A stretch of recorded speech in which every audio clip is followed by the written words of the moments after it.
ఒక్కటేనన్న జీవితంలో సింహాలన్నీ ఉన్నాయన్న, ఓ పక్క అన్ని గాడిదలు ఉన్నాయన్న, 2 ఫైటింగ్ పెట్టాం, ఇట్లా పెట్టాం. ఎవరు గెలుస్తారా? నిజం చెప్పు, నిజం చెప్పు. సింహాలు కదా. ఈ సింహాల టీంలో ఈ గాడిదని తీసుకొచ్చి ఒకరిని కెప్టెన్గా పెట్టి, ఈ గాడిదల టీంకి తీసుకొచ్చి సింహాన్ని పెట్టి పోటీ చెప్పి నడిపించేవాడు ఒక దమ్మున్నాడై ఉండాలి. నడిపించేవాడు దమ్మున్నాడై ఉండాలి. Correct correct. సింహాలందరికీ వాడు కెప్టెన్, సింహాలన్నీ ఉంటాయి. గాడిద మీరందరూ వెనక్కి తిరగండి, నన్ను సింహాలను వెనక్కి తిరుగుతాయి. ఈ సింహం మీరు అన్నీ వెనకాల గాడిదలన్నింటినీ పరిగెట్టిస్తుంది. అది గుర్తుపెట్టుకో. అంటే నడిపించే నాయకుడు, శాసించేవాడు, హీరో వాడు, అది ఉండాలి. ఎస్, వాస్తవా కాదు అది? 100%. ఇప్పుడు రాజశేఖర రెడ్డి గారు గవర్నమెంట్లోకి వచ్చినప్పుడు ఆయన ఏ విధంగా లీడ్ చేశారు, ఏ విధంగా నడిపించే కెప్టెన్, నడిపించే. ఇప్పుడు సినిమా హీరో అనేవాడు వ్యాపారం, ఆయన కరెక్ట్గా ఉండాలి. అవును. ఎంతమంది పక్కన ఏమున్నా కానీ లైఫ్ లాగా వెళ్ళిపోతాడు కదన్నా. అవును, 100% నువ్వు అద్భుతం, ది బెస్ట్ ఓ డైరెక్టర్, ది పీక్ డైరెక్టర్ ఒకరిని పెట్టి, ఒక అద్భుతమైన ఫైట్ మాస్టర్ని పెట్టి, అద్భుతం అసలు ఇండియాలో వరల్డ్లో ది బెస్ట్ గ్రాఫిక్ అని పెట్టి, ది బెస్ట్ డ్యాన్స్ మాస్టర్ని పెట్టి, అద్భుతమైన టీంని పెట్టి, పేర్లు ఎందుకులే, ఒక హీరోగా పెట్టి సినిమా సాటిద్దా? కాదండి, మీరు కూడా మొహమాట పడితే బాధపడకూడదా? అదే అంటే సెటప్ ని బట్టి హీరో ఉండాలి. అదే హీరో దమ్మున్నాని పెట్టి అందరు కొత్త పెట్టి బ్లాక్ బస్టర్ కొట్టచ్చు.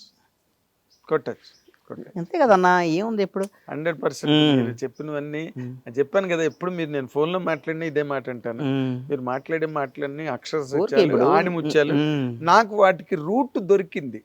అంటే ఈయన నార్మల్ గా ఎవరి దగ్గరికైనా ఏదైనా ఫిలాసఫర్ దగ్గరికి, ఒక ఆధ్యాత్మిక గురువు దగ్గరికి వెళ్తుంటాడా, లేకపోతే ఆధ్యాత్మిక గురువు ఫిలాసఫర్ దగ్గరికి వెళ్ళే టైం నాకు ఉండదు. అదే అన్న, ఇంత బాగా ఒడుపుగా ఎలా మాట. నాకు మార్నింగ్ ఇవాళ సమాధానం దొరికింది. నాకు అది నిండా పుస్తకాలే. నేను మా వాళ్ళకి చెప్పా, షూట్ చేయండి, అవన్నీ చూపిద్దాం ప్రపంచం. ఎందుకంటే లేకపోతే నాలెడ్జ్ అన్నది అది ఊరికే ఏదో అడవిలో చెట్టులా పెరిగేది కాదు. నాలెడ్జ్ అన్నది దానికి చిన్న పెంపకం, దానికి చిన్న నారు నీరు ఉంటేనే నాలెడ్జ్ పెరుగుతూ ఉంటుంది. దాంట్లో ఉండే ఇక్కడ మాట జనాన్ని అర్థం చేసుకునే దాన్ని బట్టి ఉంటుందని, తెలిసి తెలియకుండా మాట్లాడటం చాలా ఈజీ అని చెప్పి చాలా ఈజీ. చాలా చెప్పారు కదా. నువ్వు తెలిసి వాడితో సమాసం చేసి, వాడితో ఫ్రెండ్షిప్ చేసి, వాడితో ఇంటరాక్ట్ అయ్యి, వాడి వల్ల నువ్వు నష్టపోయి మాట్లాడటం వేరు. ఎవరో పలానాడు ఎక్కడో ఉన్నాడు ఆడమ్మా అంటే తప్పు కదా. మీ విషయంలోనే జరిగింది అది. ఒక ఆఫీస్లో మీ గురించి టాపిక్ ఎన్ని అన్నా, ఇవాళ రేవంత్ రెడ్డి గారి గురించి 100 మంది మాట్లాడుకుంటారు, పవన్ కళ్యాణ్ గురించి 1,00,000 మంది మాట్లాడుకుంటారు, చంద్రబాబు గురించి మాట్లాడుకుంటారు. అవన్నీ మనం ఎక్కడ పట్టించుకుంటాం. కానీ ఇంకొక ముఖ్య విషయం అంటే, మీరు ఈ రోజున అసలు మామూలుగా ఒక చిన్నపాటి నటుడుగా సినిమా ఇండస్ట్రీలోకి వచ్చి అసలు అందరికీ కళ్ళు తిరిగే రేంజ్లో పవన్ కళ్యాణ్ ప్రొడ్యూసర్ అయిపోయి, బ్యాక్ టు బ్యాక్ ఆయనతో తీసి, వెంటనే జూనియర్ ఎన్టీఆర్తో తీసి, ఓ పక్కన నటుడు, ఓ పక్కన నిర్మాతగా ఒక స్థాయికు.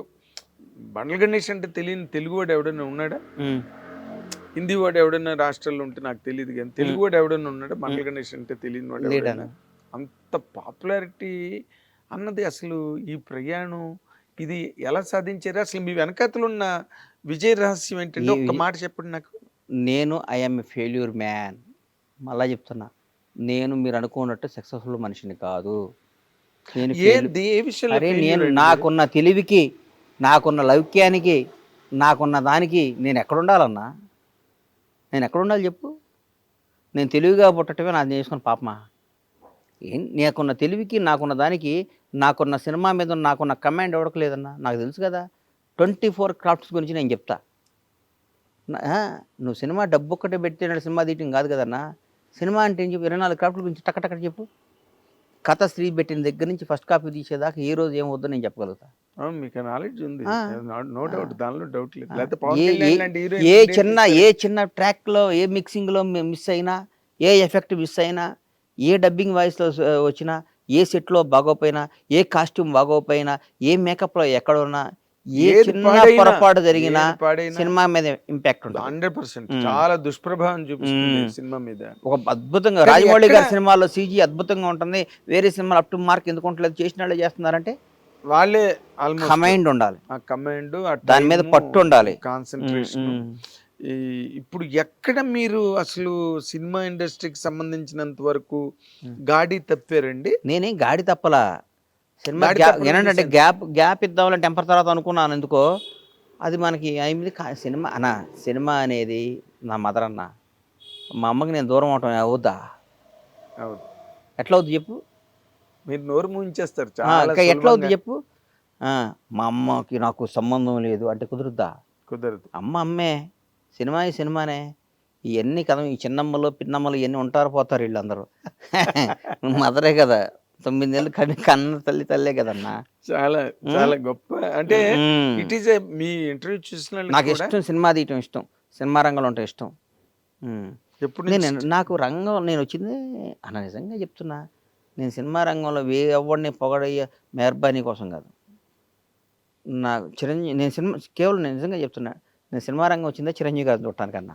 నేను హైదరాబాద్ వచ్చి మా చిరంజీవి చూడొచ్చు హైదరాబాద్ వెళ్తే అన్న ఫీలింగ్తో నాకు తెలుసు అది నాకు తెలుసు అది కదా నాకు తెలుసు 100 సార్లు అని ఉంటా. నేను ఆయన చూడటానికి ఆయన చూడొచ్చా ఆయన ఎంత గొప్పోడంటే అన్న. మాస్టర్ షూటింగ్ ఇది గుర్తుపెట్టుకో. మాస్టర్ షూటింగ్లో ఎక్కడ శ్రీశైలం డ్యామ్ మీద షూటింగ్ చేసాం.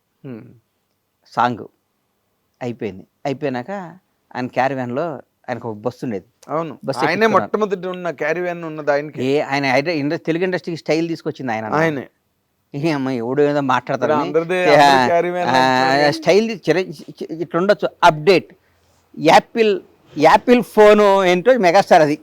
ఎప్పటికప్పుడు అప్డేట్ అయిపోతుంటుంది, ఆటో అప్డేట్ అది. యాపిల్ ఫోన్ ఏందో మెగాస్టార్ అది చిరంజీవి గారు. అది Perfect. ఆయన కారు ఎక్కించుకున్నాడు. అప్పుడు చిరంజీవి గారితో గడపటం అంటే ఏంటప్పుడు అంత బాగుండేవాడు. ఆ షూటింగ్ టైంలో కారు ఎక్కితే ఆయన అంత గొప్పవాడంటే పాపం చచ్చిపోయి ఎక్కడున్నాడు. నేను, వేణుమాధవ్, ఉత్తేజ్, తిరుపతి ప్రకాష్, నలుగురివి, శివాజీ కూడా 5గురు ఉన్నాం. అసలు మాట్లాడుకుంటూ వస్తుంటే ఆయన మాతో పిల్లాడైపోతాడు కదా. ఆయన అప్పుడు ఇంటికి పిలిచి అని అట్లా బాగుండేవాడు కదా. పిలుస్తుంటే పాపం శివాజీ వాడు గుర్తుందో లేదో నాకు తెలియదు. అప్పుడు కొంచెం మేము పర్వాలేదు వినోదం యాక్ట్ చేసాం. కొంచెం నేను ఎప్పుడు నాకు భగవంతుడి వల్ల నేను మంచి హ్యాపీ. నాకు ఏ విధమైన ఆర్థిక ఇబ్బందులు నాకు ఉండేవి కాదు, ఉండవు కూడా. నాకు అంత ప్లానింగ్ ఉంటుంది. నాకు ఉంటే వీడియో చెప్తే గబక్కని లేచి ఆ క్యారివ్యాన్లో ఆ బస్సులో పైన ఓ డాష్ బోర్డ్ లాంటి దాన్ని తీసి ఒక చిన్న బ్యాగ్లో తీసి 10,000 ఎంత డబ్బులు ఎంత ఉన్నాయన్న. 25 ఏళ్ల కిందట. ఎప్పుడు 25 కన్నా ఎక్కువ అనుకుంటా. మాస్టర్ గారు తీసి ఆ కట్ట ఆడికి ఇచ్చి ఉంచుకొని ఇచ్చాడు. ఎవరికి? శివాజీకి. చిరంజీవి గారు.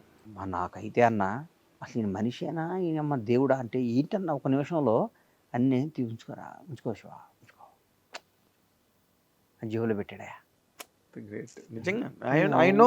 మరి వీళ్ళమ్మ ఊరకే పెద్ద ప్లానింగ్ చేస్తే ప్రాజెక్ట్ కట్టొచ్చు. బ్లాక్ బాస్టర్ కొట్టలేమన్నా కాదన్నా. ప్లానింగ్ చేస్తే ప్రాజెక్ట్ కట్టొచ్చు, విల్లాస్ కట్టొచ్చు. ప్లానింగ్ లేసి మాస్టర్ ప్లాన్ లేస్తే ప్రాజెక్ట్ కట్టొచ్చు, పొలం కొనొచ్చు. కానీ బ్లాక్ బస్టర్ కొట్టా బిల్డింగ్ కట్టొచ్చు. అంతేగాని అది చిరంజీవి గారు. అందుకని so nice of you Ganesh Babu. Thank you. మీరు ఈ టైంలో అంటే మీకున్న గొడవలు హడావుళ్ళ మధ్యలో మా హిట్ టీవీకి ఇంటర్వ్యూ ఇచ్చి నేను హిట్ టీవీకి ఇలా నాగేంద్రానికి ఇచ్చా. నేను అదే మళ్ళీ రేపు నన్ను 100 మంది అడిగినా నీకు ఎందుకు ఇవ్వాలంటే నీకు నేను అప్పున్నా. నీకు ఎప్పుడో మాట అన్నకు మాట ఇచ్చాను. పాపం బాగోదు పెద్ద మనిషి. ఎందుకంటే మీరంటే నాకు చాలా గౌరవం అన్న. నిన్ను జనం ఎందుకో అంటే కొందరికి కొన్ని ఉంటాయి అన్న. మనకి నన్ను కూడా 100 మంది ఆడు అంటారు. ఆడికి ఏం తెలుసు అన్న ఎల్కే గాడికి.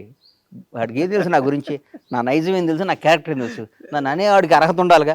మరి వాడికి అర్హత ఉంది. అట్లాగే మిమ్మల్ని అనేవాడికి కూడా మీ గురించి ఏం తెలుసు, మీ చదువు ఏంది, మీ సంస్కారం ఏంది, మీ సభ్యత ఏంది, వాట్ ఈజ్ నాగేంద్రబాబు అనేది నాకు తెలుసు. కాబట్టి I respect you, I love you.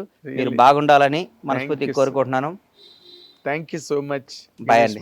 Thank you అన్నయ్య.